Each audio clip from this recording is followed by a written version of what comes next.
Hello YouTube, what is going on? This is Epic Big Bird and I am back with some more Rome 2 Total War 1v1 online action today. This is a large funds battle fought on the Pyramids map. I have chosen Tylis, my opponent who is Imperator Romanorum again. This is our second battle together. Choosing Macedon. I have brought in with me today 3 Thracian warriors on my front line. These are the new Falx units, so they're going to be really powerful on the charge. But they're going to be susceptible to cavalry strikes and missiles, and they will die in a melee pretty quickly. Behind them I have 3 sets of tribal warriors, along with 2 Oathsworn units, and then backed up with 3 sets of spear units. These spear units are pretty cheap, but they do come with cavalry counter tactics and 55 armor, so that's not too bad, and they won't fall too quickly to cavalry strikes. And then I also brought 3 noble horse with me today. And then my opponent has brought in with him today 6 sets of thorax swordsmen, flanking 2 sets of pikemen, which are in a pretty dense formation.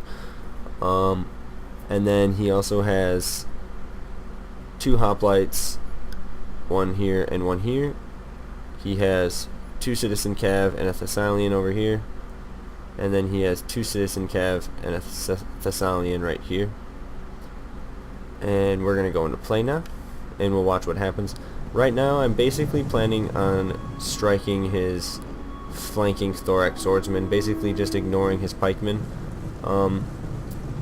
I think keeping his pikemen in this box formation isn't a very smart decision at this point, since I don't really have that heavy of infantry cavalry, and you do my opponent does seem to have a cavalry edge at this point. It would be a pretty safe decision to spread out your pikemen, make it harder for my infantry to flank around your formation,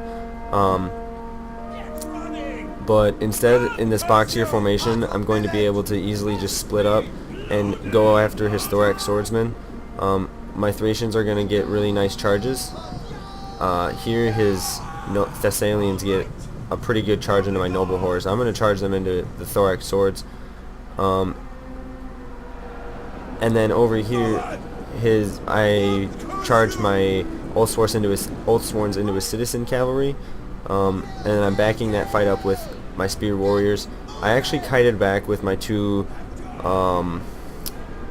noble horse, because I feel like this side of the battle we're losing decisively right now, and I want to hold my noble horse in reserve and try and maneuver them into that edge of the battle, because right now my general Oathsworn unit, a spear warrior, and a tribal warrior here should have no problem killing a thorax swordsman.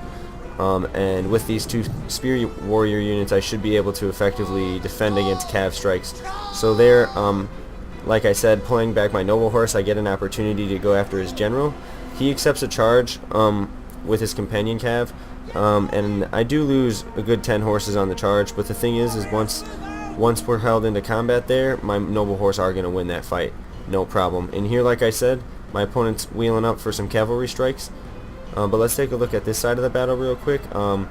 I'm losing my noble horse and my Thracian warriors here, and my Oathsworn are in his thorax swordsman, so that's a good engagement right now. And you can see there, as soon as my Thracian warriors fall, I'm going to try and plug that gap with another set of tribal warriors, just to keep the melee going. But you see they get caught on these citizen cav here, which isn't good. His pikemen are trying to get aggressive, but the problem is his pikes have a hard time being aggressive in the first place, like I've said in the past. And there, here you can see he actually manages to crush my spear warriors down to half strength after 2 cav strikes. What he did was he came in with citizen cav and then followed the charge up with Thessalian cav. The initial citizen cav charge really disrupted my spear warriors, and then following it up with the shock cav charge was really brutal while they were out of formation and really didn't have their footing, and it almost caused my spear warriors to rout. And there you can see he basically charges with just his Thessalians and gets about another 20 kills, maybe even more. But that's because these spear warriors aren't really the best they're not good spear units at all, but they do come with cavalry counters tactics. So make sure you're using that if you're fighting as Tylis and you have to use your spear units against cavalry, which is what you really should be using your spears against, if you're not using them as a fixing force. But over here you can see the right is finally collapsing in our favor, and that's going to cause him to have to commit more thorax swords and these pikemen to my Oathsworn and these tribal warriors. And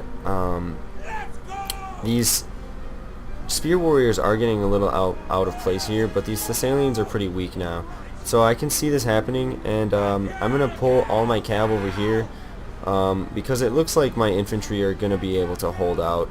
My Oathsworn won't have a problem against these thorax swords, or just holding against these pikes for the time being, I suppose. That's not good use of these, just so you guys know. But you can see my opponent is going to be able to maneuver his Thessalians around my spear warriors and get a nice charge into the backs of my Oathsworn here. That's what he wants to do, but I'm going to answer back with a charge of my own into the backs of his thorax swords, and you can see that has a pretty instantaneous morale effect.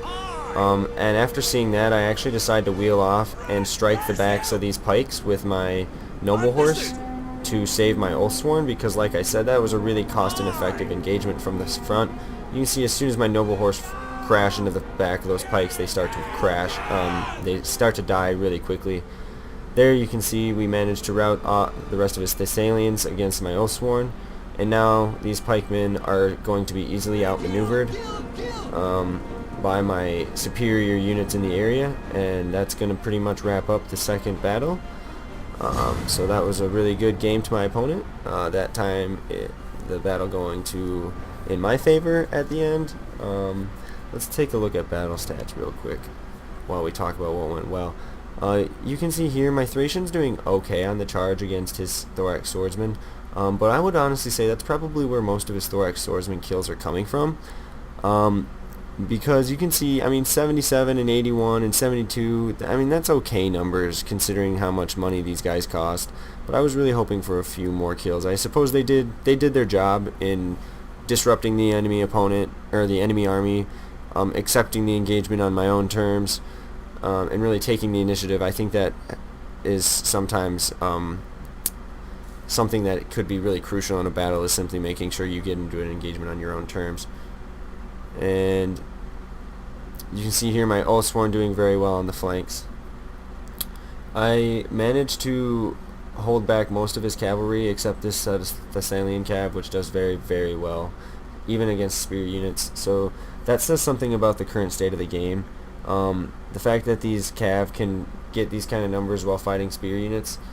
I mean, like I said, these spear warriors aren't the best spear units in the game, but it shows you that you can totally break through a spear wall with cavalry if you want to. If you have strong enough shot cav, or even melee cav, you could totally knock down a spear line and walk right over it, at least in the current state of the game.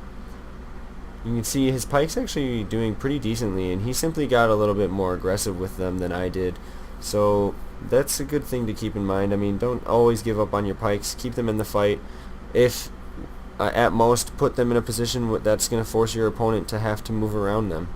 And then his thorax swordsman doing okay, but I think what won me the battle was my waved attack kind of style. I used a lot of reserves in the infantry engagement. I held off these tribal warriors until my Thracian warriors had died off from the charge, and then that's when I committed my Oathsworn, or at least when I tried to. My opponent forced my Oathsworn into an engagement a little prematurely than I had liked, but I did get a good payout on both of them, so not that I am unhappy with their performances. But you can see here my tribal warriors here all together getting almost like 400 kills.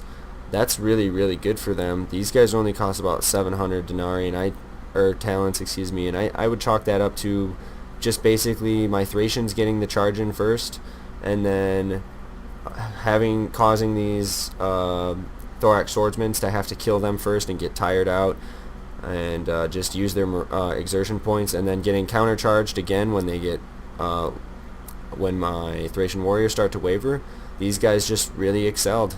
So I'm really happy with how they were used, and I hope you guys learned something tactical in this video. I think it was a tactical one. This has been Epic Big Bird. Please like, comment, and subscribe if you want to see more content. Signing off.